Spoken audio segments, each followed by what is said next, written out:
Next, let's talk about fungus, fungicides. With warm season turf, especially St. Augustine and Zoysia. Bermuda, not so much. Bahia, not so much. It's early Sunday morning, don't want to yell. Centipede, not so much. Maybe a little bit more. But for sure, St. Augustine and Zoysia are super susceptible, and the word super susceptible, that's a technical term. You can read it in the literature. Super susceptible to large patch, in and out of seasonal transitions. Now, the last seasonal transition we came through was fall, and I put down fungicides. I actually used this expensive stuff here from the pharmaceutical company Bayer, and it worked great. I was given this for free, and actually it's a little bit cheaper. If you can get a hold of this, it's a little bit cheaper to buy this than the store-bought stuff today. And I'll be showing you pricing in, through, and out this.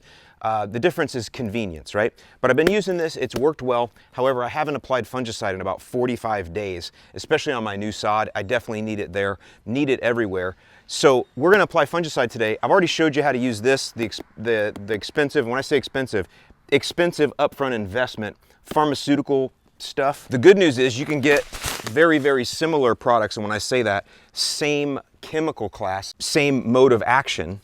Lots of different ways to say it. Anyway, you can get really good stuff at the store as well. You're gonna pay more for it, but you have a lot more of a convenience factor here, mainly because you have granular available, which most of you, from what I've seen over the years, most of you prefer granular. It's just easier for you to do. So what you're gonna find this year is I am going to talk about using a strong fungicide program. In the past, I haven't pushed fungicides as much. I shouldn't say that. A few years ago, I was big on fungicides all the time. Then I kind of got for a couple years where I was like, man, I'd really like to try to use less chemical, integrated pest management. You know, I'd like to try to use less, let my lawn kind of do its thing, kind of work through it.